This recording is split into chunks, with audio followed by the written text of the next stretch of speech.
आप सभी स्टूडेंट का आपके अपने यूट्यूब चैनल पर स्वागत है।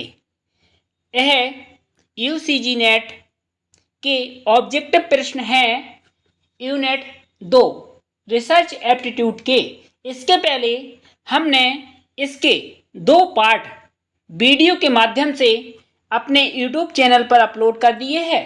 अगर आपने अभी तक उन्हें नहीं देखा है तो देख लीजिए, क्योंकि आने वाले समय में आपका नेट जीआरएफ का एग्जाम होगा, तो आपका मकसद होना चाहिए अब की बार जीआरएफ लेकर रहेंगे, नेट नहीं जीआरएफ लेकर रहेंगे।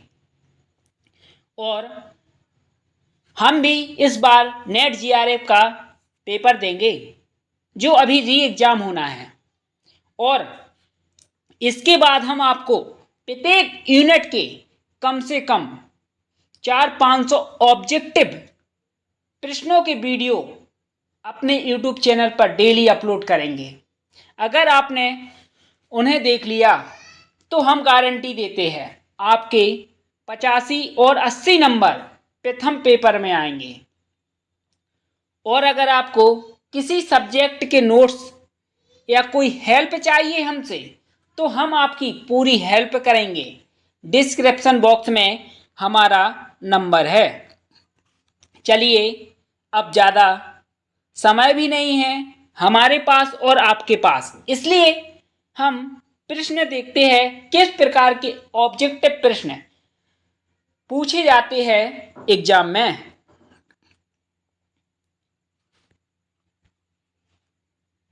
204 नंबर का ऑब्जेक्टिव प्रश्न पूछा गया था, निम्नलिखित में से किसे परिणामात्मक रूप में व्यक्त नहीं किया जा सकता। यानी कि परिणामात्मक रूप में किसे व्यक्त नहीं किया जा सकता है। इसका ए ऑप्शन है सामाजिक आर्थिक स्थिति, बी वैवाहिक स्थिति, सी संख्यात्मक योग्यता, डी व्यवसायी की मनोदृष्टि। इसका जो डी ऑप्शन है बिल्कुल सही होगा, व्यवसायी की मनोदृष्टि। इसके बाद अगला पूछा गया 205, किसी सर्वेक्षण के लिए जनसंख्या के उपसमुच्चय के चयन की प्रक्रिया को क्या कहा जाता है। किसी सर्वेक्षण के लिए जनसंख्या के उपसमुच्चय का आपको चयन करना है, यानी कि छोटे से समूह का चयन करना है। इसे हम सैंपलिंग कहते हैं। और सैंपलिंग के 3 प्रकार होते हैं: प्रश्न खोजना, परिकल्पना तैयार करना और शोध डिजाइन तैयार करना। अपने हैंड राइटिंग से हमने नोट्स बनाया है। इसका जो डी ऑप्शन है न्यायदर्श यानी कि सैंपलिंग, बिल्कुल सही है। इसके बाद 206, शोधकर्ता अंततः निम्नलिखित में से किसके संदर्भ में अनुसंधान के प्रश्नों का उत्तर जानना चाहते हैं। ए ऑप्शन है न्यायदर्श, बी अभिगम्य जनसंख्या, सी लक्षित जनसंख्या, डी विश्व। इसका सी ऑप्शन सही होगा, लक्षित जनसंख्या। इसके बाद 207, किसी न्यायदर्श के आधार पर सामान्यीकृत निष्कर्ष को तकनीकी रूप से क्या कहा जाता है। तकनीकी रूप से उसे हम कहते हैं सांख्यिकी अनुमान, इसलिए इसका सी ऑप्शन सही है। इसके बाद 208, एक अन्वेषक विस्तृत भौगोलिक क्षेत्र में नेत्रहीन बच्चों की आकांक्षाओं का व्यावसायिक अध्ययन करना चाहता है उसको निम्नलिखित प्रकार के न्यायादर्श का चयन करना चाहिए। उसे स्तरीकृत न्यायादर्श का चयन करने चाहिए, इसलिए इसका बी ऑप्शन सही है। इसके बाद 209, निम्नलिखित में से कौन से न्यायादर्श जिसमें प्रत्येक व्यक्ति को चयनित किए जाने का समान अवसर प्राप्त होता है, यानी कि ऐसा कौन सा न्यायादर्श सैंपलिंग है जिसमें प्रत्येक व्यक्ति को चयन करने के लिए समान अवसर प्रदान किया जाता है। इसका ए ऑप्शन है संभाव्य न्यायादर्श, बी गैर संभाव्य न्यायादर्श, सी कोटा न्यायादर्श, डी उपरोक्त में से कोई नहीं। प्रत्येक व्यक्ति का समान रूप से चयन किया जाता है उसे हम संभाव्य न्यायादर्श कहते हैं। इसका ए ऑप्शन सही होगा। इसके बाद 210, इस प्रकार के न्यायादर्श में कुछ लोगों के चयन की संभावना दूसरों से अधिक रहती है, यानी कि ऐसा कौन सा सैंपलिंग है जिसमें कुछ लोगों के चयन की संभावना अन्य व्यक्ति से अधिक होती है, उसे हम गैर संभाव्य न्यायादर्श कहते हैं, यानी कि इसका बी ऑप्शन सही है। इसके बाद अगला पूछा गया, यदि कोई अनुसंधान समस्या विजातीय जनसंख्या से संबंधित है तो उसके लिए सबसे उपयुक्त विधि कौन सी है? इसे हम स्तरीकृत न्यायादर्श कहते हैं। इसका बी ऑप्शन सही होगा। इसके बाद अगला, निम्नलिखित में से कौन सी विधि में प्रतिनिधि न्यायादर्श अनिवार्य है? इसका ए ऑप्शन है सर्वेक्षण विधि, बी प्रयोगात्मक विधि, सी व्यक्तिगत अध्ययन, डी नैदानिक विधि। प्रतिनिधि न्यायादर्श में सर्वेक्षण विधि महत्वपूर्ण होती है, इसलिए ए ऑप्शन होगा। 213, निम्नलिखित में से कौन सा न्यायादर्श गैर संभाव्य न्यायादर्श के अंतर्गत आता है? गैर संभाव्य न्यायादर्श के अंतर्गत कोटा न्यायादर्श आता है। इसका बी ऑप्शन सही होगा। इसके बाद अगला, जब सांख्यिकी माप संपूर्ण जनसंख्या पर आधारित होता है तो उस प्राचल कहा जाता है, लेकिन जब माप न्यायादर्श पर आधारित होता है तो उसे क्या कहा जाता है? उसे आंकड़े कहा जाता है। इसका सी ऑप्शन सही है। इसके बाद 215, जब कोई शोधकर्ता पूर्ण जनसंख्या में से 100 संभाव्य न्यायादर्श का चयन करता है तो उसे निम्नलिखित में से कौन सा न्यायादर्श कहा जाता है? उसे हम कहते हैं सरल यादृच्छिक न्यायादर्श, इसलिए इसका बी ऑप्शन सही होगा। इसके बाद 216, एक शोधकर्ता विद्यालय के छात्रों को लिंग के आधार पर बांटता है, यानी कि कोई रिसर्च करने वाला है, विद्यालय के छात्रों को लिंग के आधार पर बांटता है, यह लड़का है कि लड़की है।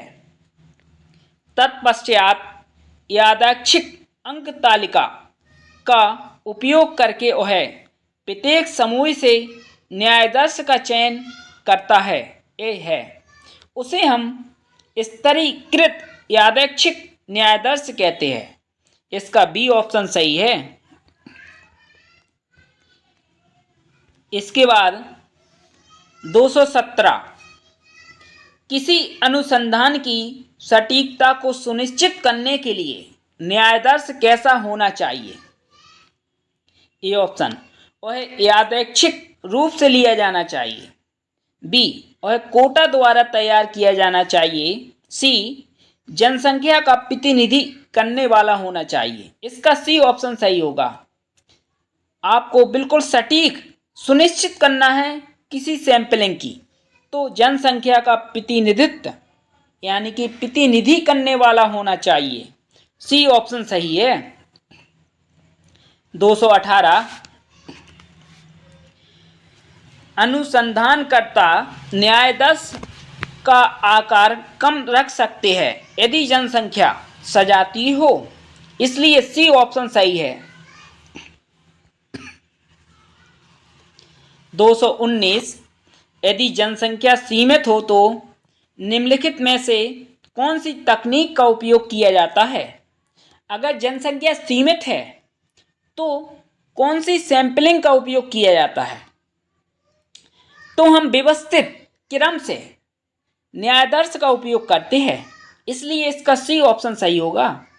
अगर जनसंख्या व्यक्तियों की संख्या सीमित है तो क्रमवार हम उनकी सैंपलिंग लेंगे। अगर असीमित है तो व्यवस्थित नहीं होगा, इसका आप ध्यान रखें। इसलिए यहाँ पर सी ऑप्शन सही है। 220 इस्तबक न्यायादर्श का उपयोग तब किया जाता है जब ए ऑप्शन समष्टि या तत्व घटित हो और न्यायादर्श का आकार बड़ा होना चाहिए। बी, समष्टि विजातीय हो।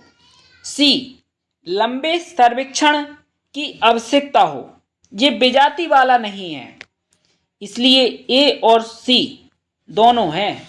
डी ऑप्शन सही होगा।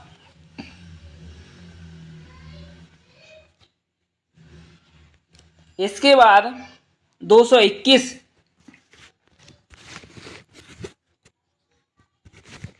एक शोधकर्ता अपनी समष्टि को कुछ समूहों में विभाजित कर देता है और प्रत्येक समूह से न्यायादर्श की संख्या निश्चित कर देता है।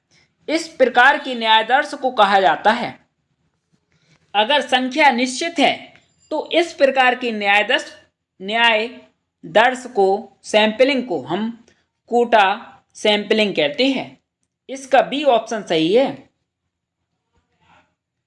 इसके बाद 222 निम्नलिखित में से कौन सा असंभाव्य न्यायादर्श है? ए, कोटा न्यायादर्श। बी, सरल यादृच्छिक न्यायादर्श। सी, सो उद्देश्य न्यायादर्श। इसका सरल यादृच्छिक न्यायादर्श नहीं है। डी ऑप्शन होगा, ए और सी। इसके बाद 223 यदि शोधकर्ता किन्हीं 5 स्कूलों का चयन करता है और फिर उन 5 स्कूलों में प्रत्येक शिक्षक का साक्षात्कार लेता है तो वह इसके लिए कौन से सैंपलिंग का उपयोग करता है? मानकर चलिए कोई शोध करता है, 5 स्कूलों का चयन करता है, फिर उन 5 स्कूलों में प्रत्येक शिक्षक का इंटरव्यू लेता है, तो इस प्रकार के सैंपलिंग को हम कौन सा सैंपलिंग कहते हैं? इसे हम क्लस्टर यादृच्छिक सैंपलिंग कहते हैं। इसका सी ऑप्शन सही है। 224 निम्नलिखित में से कौन सा शब्द उन आंकड़ों के लिए सबसे उचित रूप से प्रयोग किया जाता है जिनको मूल रूप से एक भिन्न व्यक्ति द्वारा किसी भिन्न उद्देश्य के लिए एकत्रित किया जाता है? उसे हम माध्यमिक डाटा कहते हैं। इसका बी ऑप्शन सही है। 225 निम्नलिखित में से कौन सी प्रदत्त संग्रहण की विधि नहीं है? प्रदत्त संग्रहण की विधि नहीं है प्रयोग, यह प्रयोगशाला में होती है क्योंकि, इसलिए डी ऑप्शन सही होगा। इसके बाद 226, निम्नलिखित में से कौन सा सरल यादृच्छिक न्यायादर्श विधि का उदाहरण है? सरल और न्यायादर्श विधि का उदाहरण है, उसे हम व्यवस्थित न्यायादर्श कहते हैं। इसका ए ऑप्शन सही है। इसके बाद 227, निम्नलिखित में से कौन सा सरल यादृच्छिक न्यायादर्श विधि का उदाहरण नहीं है? इसमें नहीं शब्द पूछा है, व्यवस्थित नहीं होगा क्योंकि इसके पहले 226 नंबर का ऑब्जेक्टिव आपने देखा है, बिल्कुल सेम है। यहाँ पर केवल नहीं शब्द आया है, इसलिए ए ऑप्शन सही है, ना कि उपरोक्त सभी। इसके बाद 228, इनमें से यादृच्छिक न्यायादर्श विधि का एक प्रकार है। ए, दो चरण यादृच्छिक न्यायादर्श, बी, व्यवस्थित न्यायादर्श, सी, सुविधा न्यायादर्श, डी, सो उद्देश्य न्यायादर्श। यानी कि यादृच्छिक न्यायादर्श का एक प्रकार है व्यवस्थित न्यायादर्श। व्यवस्थित क्रम से सैंपलिंग होनी चाहिए, इसलिए बी ऑप्शन सही है। 229, निम्नलिखित में से कौन सा गैर यादृच्छिक न्यायादर्श विधि का एक उदाहरण है? इसका ए ऑप्शन सही होगा, सुविधा न्यायादर्श। इसके बाद 230, स्तरीकृत यादृच्छिक न्यायादर्श का मुख्य उद्देश्य यह निश्चित करना है कि भिन्न भिन्न श्रेणियों से अनुपातिक प्रतिनिधित्व सुनिश्चित करने के लिए। इसका ए ऑप्शन सही है। 231, निम्नलिखित में से कौन सा सहसंबंध गुणांक के बारे में सबसे सटीक कथन है? सहसंबंध गुणांक चरों से संबंध रखता है, दो चरों के बीच संबंध की सीमा को दर्शाने का उपाय है। ए ऑप्शन सही है।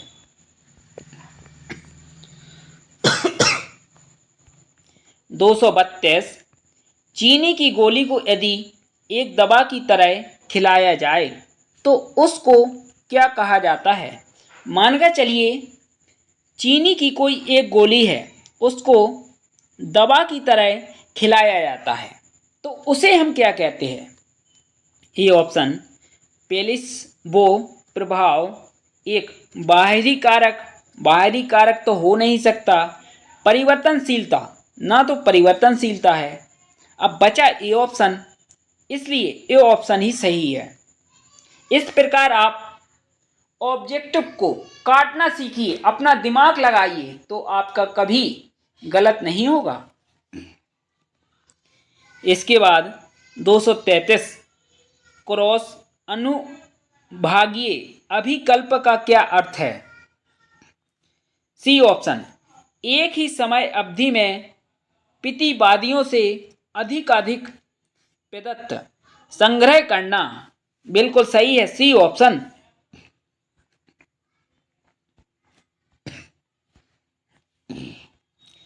इसके बाद 234, अनुसंधान नैतिक नहीं माना जाता है यदि।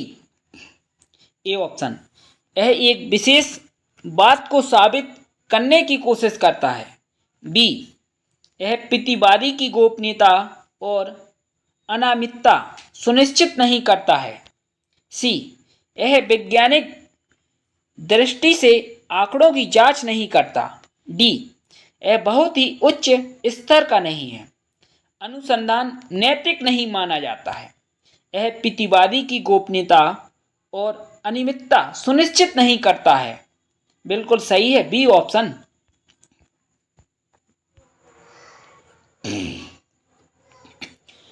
दो 235, नैतिक अतिक्रमण का अर्थ है? ए ऑप्शन नैतिक सिद्धांतों को मानना, बी नैतिक सिद्धांतों को ना मानना, सी नैतिकता को परिभाषित करना, डी उपरोक्त में से कोई नहीं। यहां पर नैतिक अतिक्रमण की बात हुई है, इसलिए यहां पर बी ऑप्शन सही है, नैतिक सिद्धांतों को ना मानना। इसके बाद 236, निम्नलिखित में से कौन सा कथन या विचार स्थिति नैतिकता की मूल भावना से जुड़ा हुआ नहीं है? ए ऑप्शन कुछ भी चलता है, बी उद्देश्य पूर्ति साधन से अधिक महत्वपूर्ण है, सी कोई विकल्प नहीं है, डी उपरोक्त सभी। इसका डी ऑप्शन सही है। 237, निम्नलिखित में से कौन सी अपहानि जिसका अनुसंधान प्रतिभागियों को सामना करना पड़ सकता है? ऐसी कौन सी अपहानि है जिसका रिसर्च प्रतिभागियों को सामना करना पड़ सकता है? ए ऑप्शन शारीरिक चोट, बी तनाव और चिंता, सी खराब विकास। यह तीनों हैं, इसलिए डी ऑप्शन सही है, उपरोक्त सभी।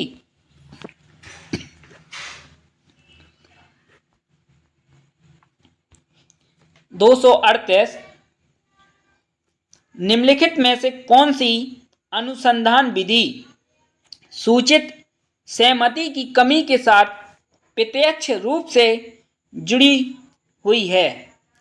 प्रत्यक्ष रूप से जुड़ी हुई है। ए ऑप्शन गहन साक्षात्कार, बी सामग्री विश्लेषण, सी गुप्त अवलोकन, डी व्यक्ति अध्ययन। यहाँ पर बात करता है अनुसंधान विधि सूचित सहमति कमी के साथ प्रत्यक्ष रूप से जुड़ी हुई है, सामग्री विश्लेषण। इसका बी ऑप्शन सही है। 239, निम्नलिखित में से कौन सी विधि प्रत्यक्ष रूप से सूचित सहमति की कमी के साथ जुड़ी हुई है? इसे हम प्रेक्षण अवलोकन विधि कहते हैं, इसलिए सी ऑप्शन सही होगा। 240, निम्नलिखित में से ऐसी कौन सी हानि है जिसका प्रतिभागियों को अनुसंधान प्रक्रिया की अवधि में सामना करना पड़ सकता है? ए ऑप्शन मनोवैज्ञानिक संकट, बी शारीरिक चोट, सी आत्मसम्मान की हानि। यह तीनों हैं जिसका सामना एक मनुष्य को करना पड़ता है अनुसंधान करते समय, इसलिए डी ऑप्शन सही है। 240, अनुसंधान के निष्कर्ष या परिणामों को जब एक से अधिक जर्नल में छापा जाता है तो उसे क्या कहा जाता है? जब आप रिसर्च करते हो तो उसे एक से अधिक जर्नल में प्रकाशित किया जाता है, तो उस प्रक्रिया को क्या कहते हैं? आंशिक प्रकाशन। आंशिक रूप से प्रकाशन नहीं होता है किसी चीज का, इसलिए ए ऑप्शन नहीं होगा। डुप्लीकेट प्रकाशन, पूर्ण प्रकाशन, डी कोई नहीं। इसका बी ऑप्शन हो सकता है। डुप्लीकेट प्रकाशन एक विधि है जर्नल में छापने की, इसलिए बी ऑप्शन सही है। अगर इसका सी ऑप्शन आपको लगता है तो आप हमारे कमेंट बॉक्स में कमेंट करें या हमारे व्हाट्सएप नंबर पर प्रूफ के साथ इसका उत्तर भेजें। डिस्क्रिप्शन बॉक्स में हमारा नंबर होगा। 242, अनुसंधान प्रतिभागियों के बारे में व्यक्तिगत प्रदत्त को सुरक्षित गोपनीय रिकॉर्ड में रखा जाना क्यों महत्वपूर्ण है? ए ऑप्शन अनुसंधान नैतिकता के सिद्धांतों का अवलोकन करने के लिए, बिल्कुल सही है ए ऑप्शन। ना कि बड़े मंच पर बेचने के लिए, अन्य शोधकर्ता की गोपनीयता रखने के लिए, ये दोनों नहीं है। और डी ऑप्शन तो हो ही नहीं सकता, इसलिए ए ऑप्शन सही है। 243 परिणामात्मक अनुसंधान के क्षेत्र में माप का क्या अर्थ है? ए ऑप्शन, यह लोगों या स्थितियों के बीच मतभेद का वर्णन करता है। बिल्कुल सही है। यह एक सुसंगत उपकरण या मापदंड प्रदान करता है। सी, यह अवधारणाओं के बीच संबंधों के सटीक अनुमान प्रदान करता है। डी, उपरोक्त सभी, यह तीनों हैं, इसलिए डी ऑप्शन सही है। 244 मात्रात्मक शोधकर्ताओं की सबसे ज्यादा व्यस्तता सामान्यीकरण में रहती है, जिसको हम कह सकते हैं, जिसे हम बाहरी वैधता कहते हैं, इसलिए ए ऑप्शन सही है। 245 निम्नलिखित में से कौन सा कथन जनसंख्या सामान्यीकरण को संदर्भित करता है? ये ऑप्शन है यादृच्छिक न्यायादर्श के बारे में निष्कर्ष, बी अनुसंधान में निष्कर्ष, सी जिस सीमा तक न्यायादर्श जनसंख्या का प्रतिनिधित्व करता है। इसका सी ऑप्शन सही होगा।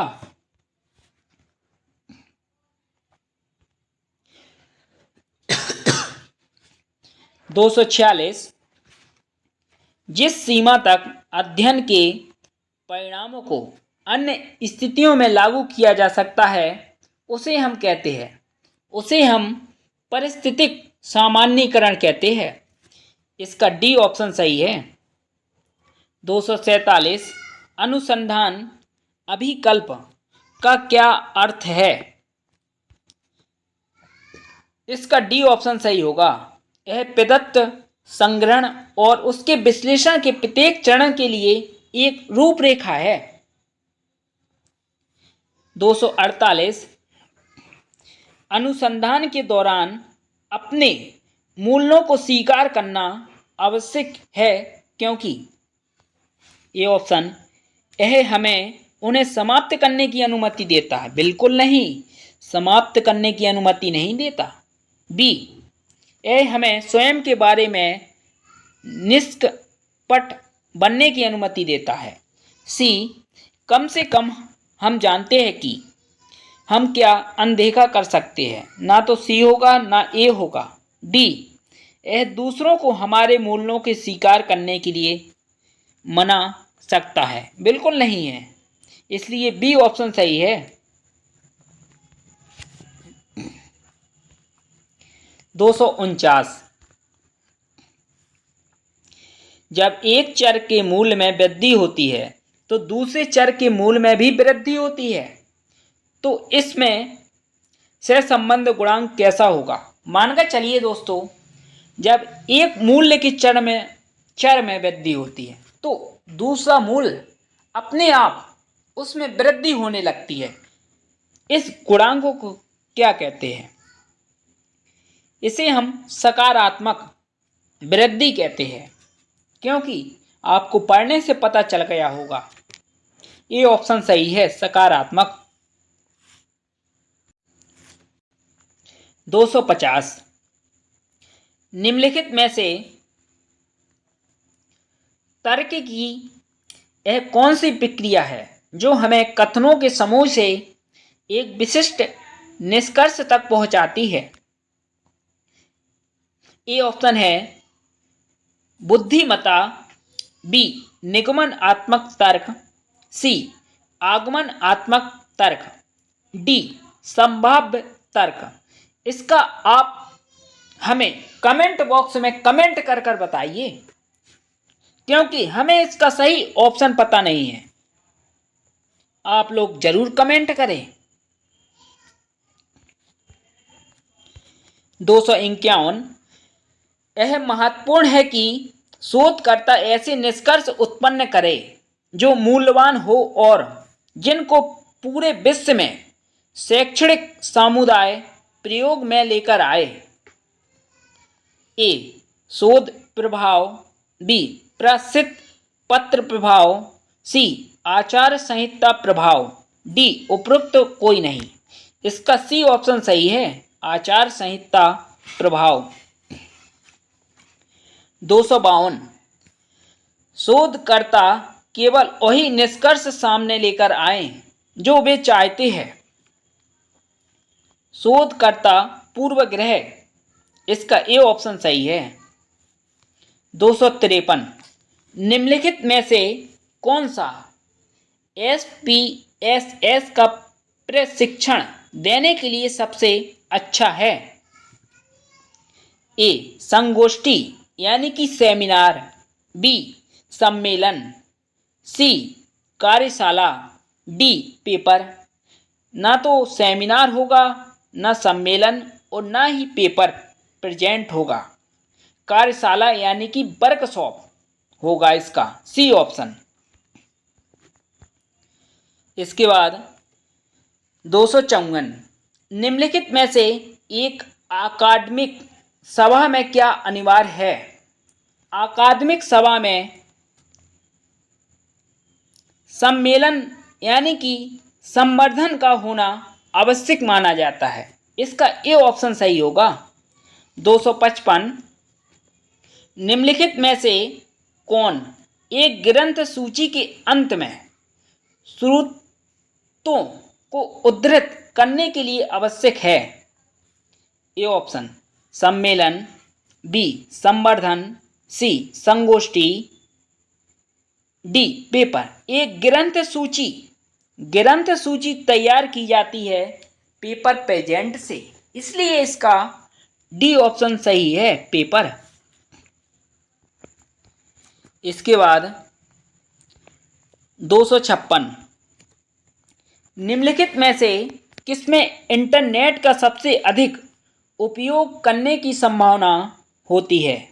इंटरनेट की आवश्यकता किसमें सबसे ज़्यादा होती है? ए ऑप्शन वेब सम्मेलन, बी सेमिनार। सेमिनार में इंटरनेट की आवश्यकता नहीं होती है। सी सिंपोजियम, ना तो सिंपोजियम में होती है, केवल वेब सम्मेलन जो ऑनलाइन माध्यम से किया जाता है इंटरनेट को कनेक्ट करके, इसलिए इसका ए ऑप्शन सही है। 257 निम्नलिखित में से कौन पत्रिका में प्रकाशित होता है? पत्रिका में प्रकाशित होता है आलेख और पेपर, यह दोनों प्रकाशित किए जाते हैं पत्रिका यानी कि अखबारों में, इसलिए सी ऑप्शन सही है, ए और बी। इसके बाद 258 एक शोधकर्ता ने एक ही जैसे डिजाइन का उपयोग करते हुए 3 प्रयोगों का आयोजन किया जिसमें प्रत्येक में 100 प्रतिभागी थे। बजाय इसके लिए 300 प्रतिभागियों का एक ही प्रयोग निम्नलिखित में से कौन सा शब्द ऐसी स्थिति को वर्णित करता है? इसका डी ऑप्शन सही होगा, मान्यकरण।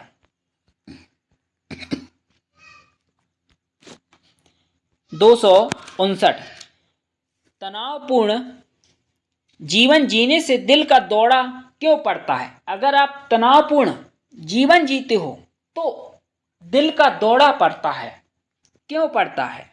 इस प्रकार के प्रश्नों में हमें एक स्थिति के 2 पहलुओं के मध्य संबंध देखने की आवश्यकता होती है कि यह कैसे और क्यों उपरोक्त स्थिति में किस प्रकार का शोध रिसर्च सहायक होता है। ऐसी स्थिति में व्याख्यात्मक अनुसंधान की आवश्यकता होती है, क्योंकि प्रत्येक चीज की व्याख्या करनी पड़ती है। अगर दिल का दौरा पड़ रहा है तो क्यों पड़ रहा है? इसलिए डी ऑप्शन सही है, व्याख्यात्मक अनुसंधान। 260 निम्नलिखित दो कथनों पर विचार कीजिए।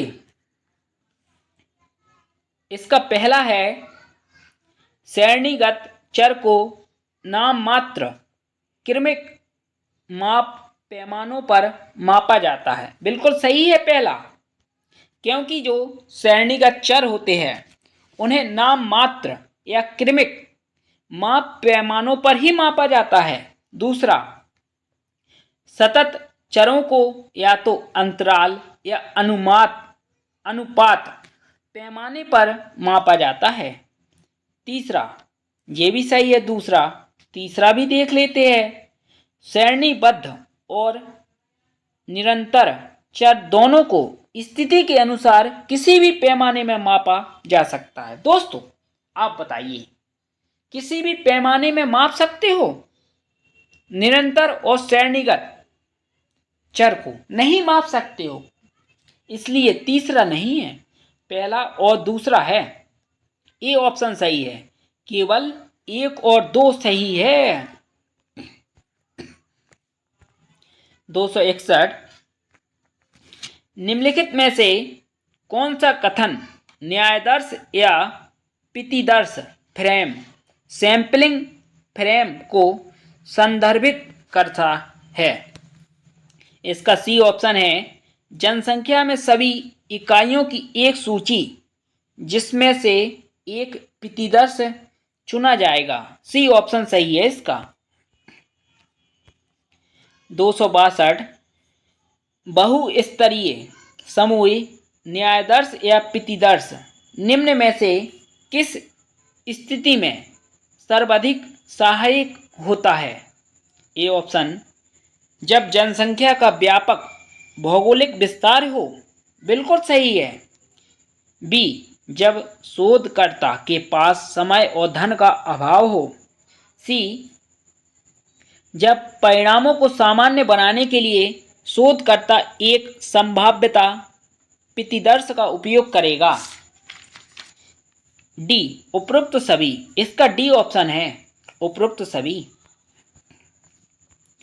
263 मानक त्रुटि स्टैंडर्ड एरर एक आंकड़े के मानक विचलन का अनुमान है। मानक त्रुटि एक सांख्यिकी माप है। न्यायादर्श औसत किस सीमा तक जनसंख्या औसत से भिन्न होता है? बी ऑप्शन होगा इसका। 264 निम्नलिखित में से कौन सा कथन डेटा प्रोसेसिंग त्रुटि को संदर्भित करता है? ए, प्रतिदर्श प्रक्रिया की गैर प्रतिक्रिया से संबंधित घटनाएं। बी, डेटा कोडिंग और प्रबंधन की तकनीकों के दोषपूर्ण अनुप्रयोगों में त्रुटि। इसका बी ऑप्शन सही होगा। 265 प्रयोगात्मक अनुसंधान के संदर्भ में निम्नलिखित कथनों को देखें। ए ऑप्शन, प्रयोगात्मक अनुसंधान के संदर्भ में निम्नलिखित कथन देखने हैं कौन से सही है। पहला, शोधकर्ता यादृच्छिक रूप से प्रतिभागियों को समूह में निरूपित करते हैं। दूसरा, वे परिणामों पर स्वतंत्र चर के प्रभावों को अलग करने के उद्देश्य से बाह्य चर पर नियंत्रण प्रदान करते हैं। तीसरा, उपचार की स्थिति में हेरफेर किया जाता है। चौथा, यहाँ समूह की सांख्यिकी तुलना होती है। पांचवा, प्रयोग को आंतरिक वैधता और बाह्य वैधता के खतरों को कम करने के लिए डिजाइन किया गया है। यह पांचों सही है, इसलिए डी ऑप्शन सही है, उपरोक्त सभी। 266 सामाजिक विज्ञान में सबसे विश्वसनीय परिणाम प्राप्त करना बहुत कठिन कार्य है। इस संदर्भ में निम्नलिखित कथनों पर विचार कीजिए। सामाजिक विज्ञान में सबसे विश्वसनीय परिणाम प्राप्त करना बहुत कठिन बात होती है। अब इसके जो दिए गए हैं आपको ऑप्शन, उन्हें देखते हैं। पहला, प्रश्नों को शब्दावली में बिल्कुल सही है, ए ऑप्शन पहला। दूसरा, वार्तालाप की भौतिक सेटिंग में। तीसरा, पितिवादी की मनोदशा। चौथा, साक्षात्कार की मनोदशा। पांचवा, वार्तालाप की प्रकृति। छठवां, एक उपकरण का प्रतिगमन प्रभाव। यह 6 सही है, इसलिए सी ऑप्शन सही है। 1, 2, 3, 4, 5, 6। इसके बाद अगला 267, अनुसंधान डिजाइन। विशेष रूप से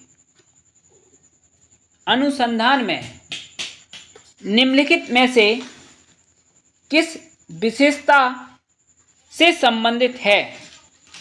पहला, प्रतिदर्श चयन। दूसरा, योजना तैयार करना।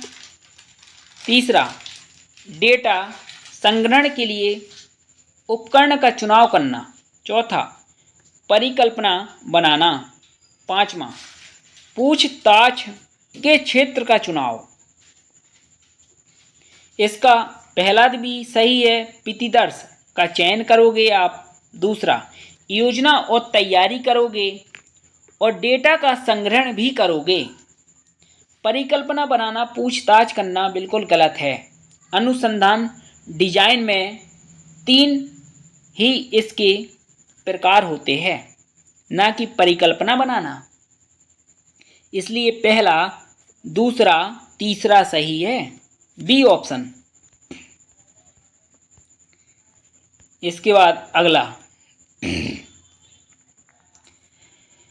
एक शोध में कुल जनसंख्या कम है। न्यायाधीश की सरल विधि के अंतर्गत प्रत्येक तत्व के लिए कागज की भिन्न भिन्न पर्चियों का उपयोग करके प्रत्येक तत्व को संख्या आवंटित करने के पश्चात सभी पर्चियों को एक बॉक्स में डाल दिया जाता है। शोधकर्ता उन्हें बिना देखे एक एक करके चुनता है, जब तक कि चयनित पर्चियों की संख्या वांछित न्यायाधीश आकार के बराबर ना हो जाए। इस तकनीक को क्या कहा जाता है?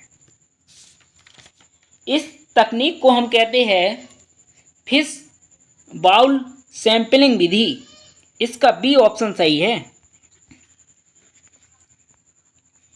269, निम्नलिखित में से किस शोध अध्ययन में सामान्यीकरण के निर्माण की तुलना में व्याख्या और अर्थ पर अधिक ध्यान दिया जाता है? पहला, ऐतिहासिक अध्ययन। पहला सही है इसका, पहला ए में है और डी में है। दूसरा, सर्वेक्षण भी नहीं है, इसलिए दूसरे को काट दीजिए। इसलिए पहला ए और सी नहीं होगा, इसलिए इसका डी ऑप्शन ही सही है, पहला, तीसरा, चौथा। इसके बाद 270, वर्णनात्मक शोध के संदर्भ में निम्नलिखित में से कौन से कथन सही है? ए ऑप्शन, अध्ययन की जा रही जनसंख्या यह घटना की विशेषताओं का वर्णन करता है। बी, यह पद्धति शोध विषय की क्यों के अतिरिक्त शोध विषय की क्या पर अधिक केंद्रित है।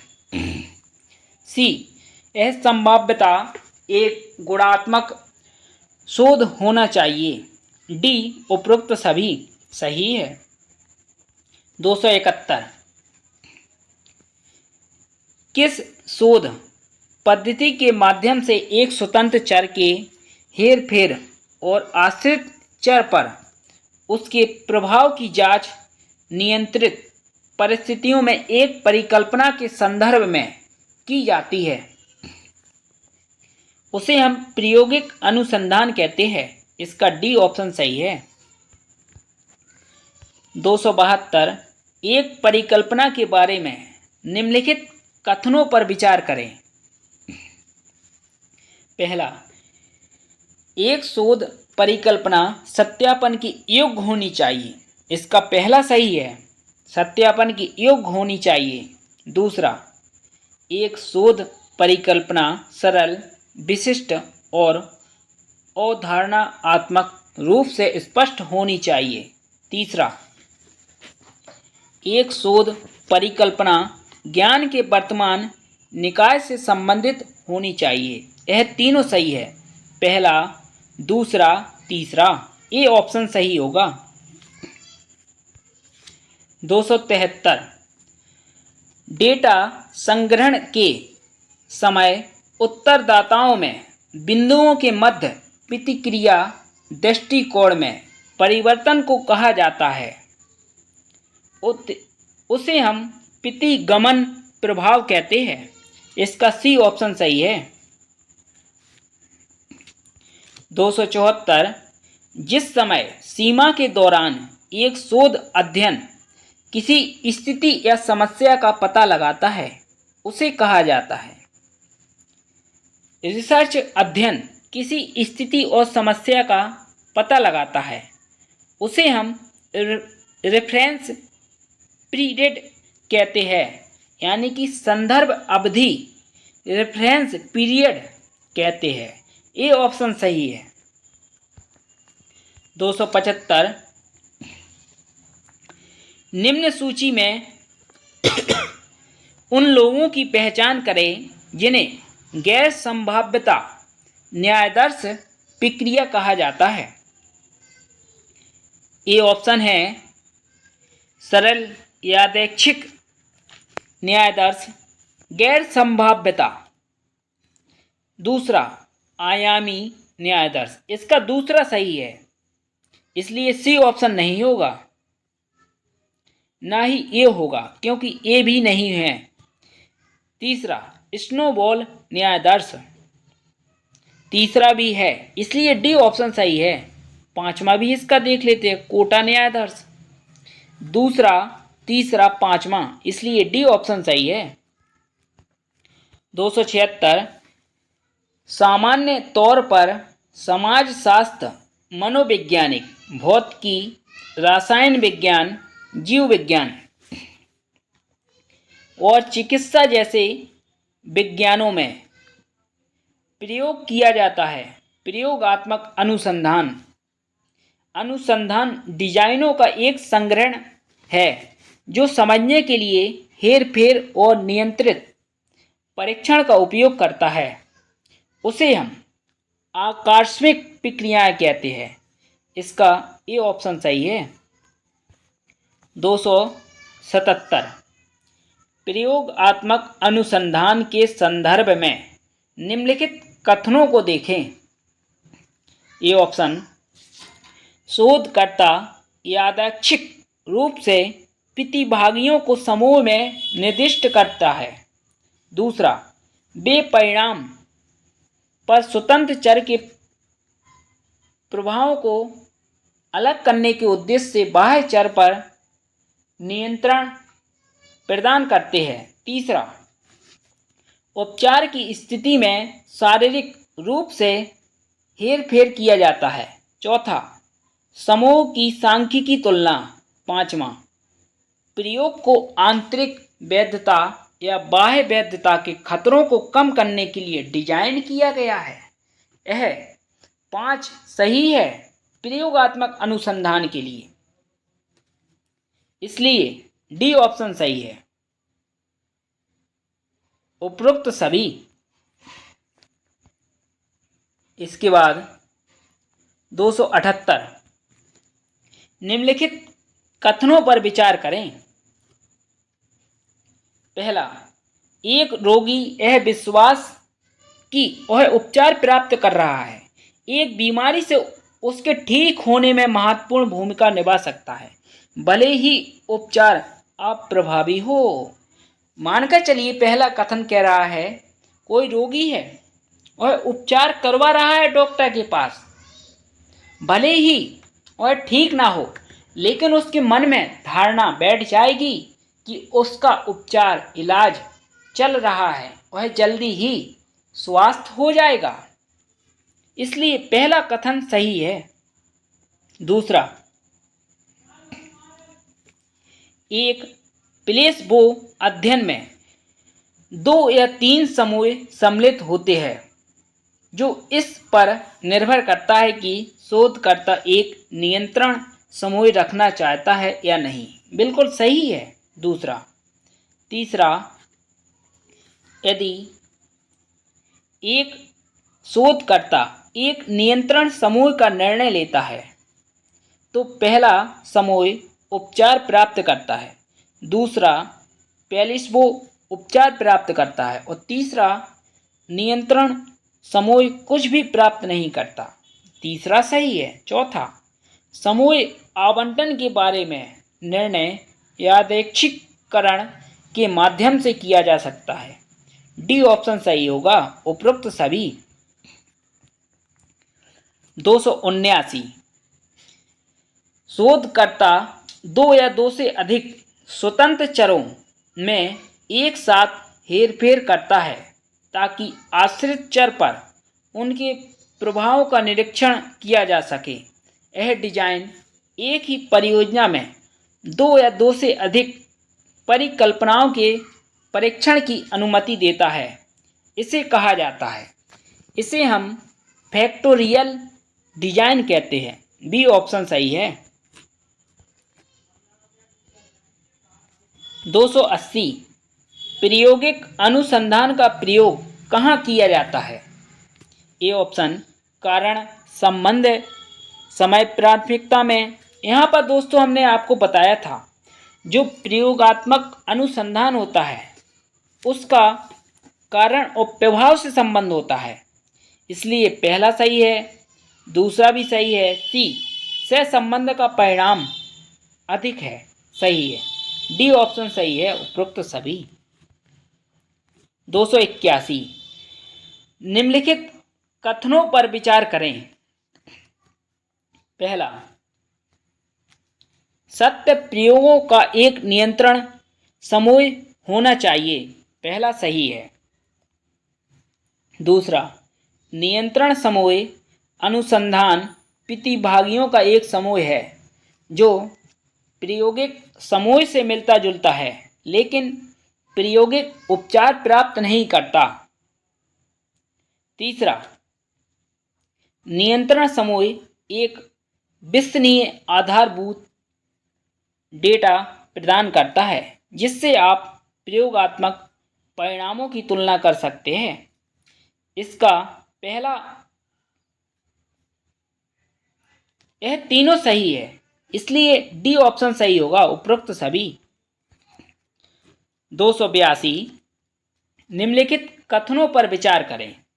पहला, प्रायोगिक समूह अनुसंधान प्रतिभागियों का एक समूह है जो प्रयोगात्मक उपचार प्राप्त करते हैं, पहला बिल्कुल सही है।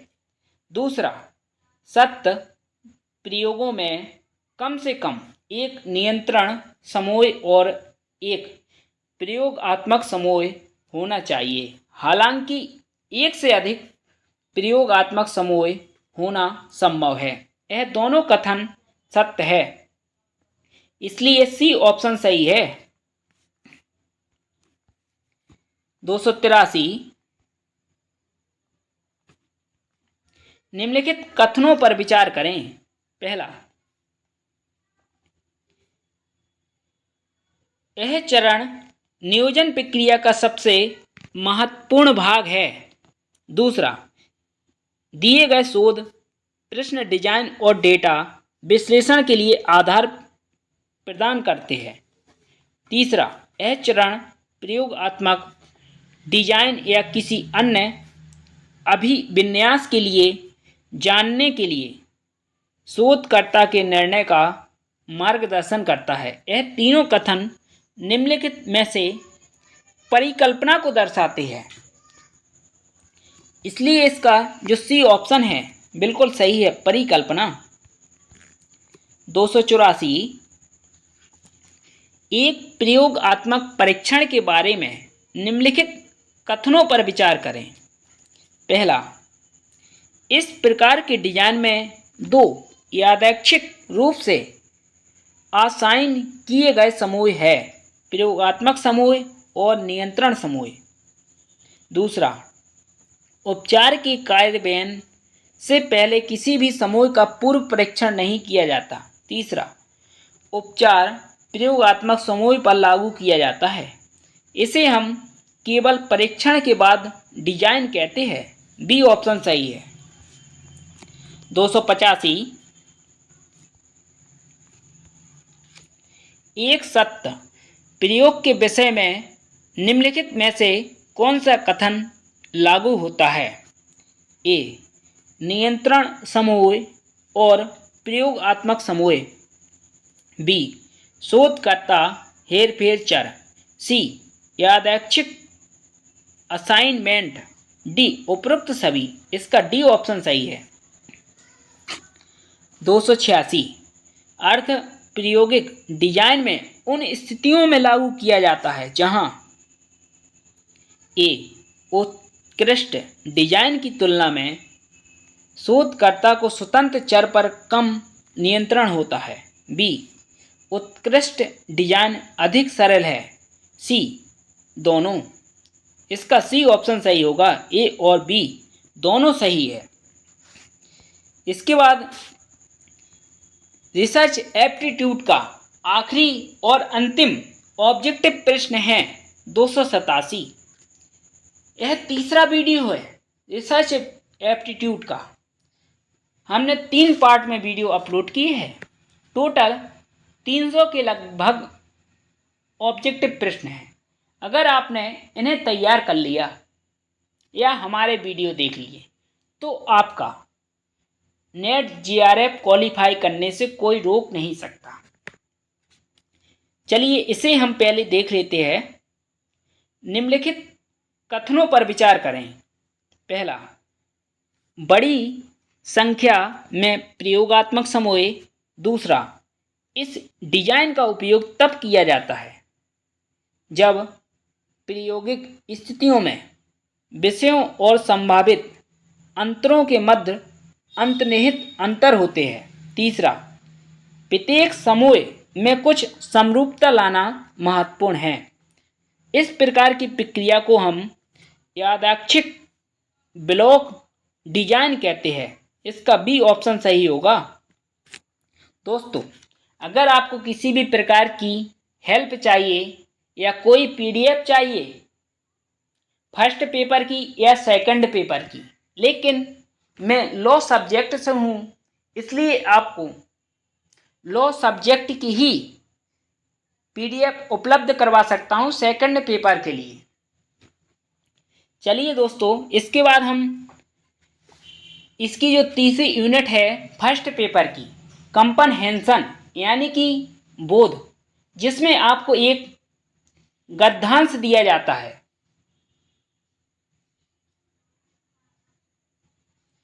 और उसी में से आपको अपने प्रश्नों के उत्तर छांटने पड़ते हैं।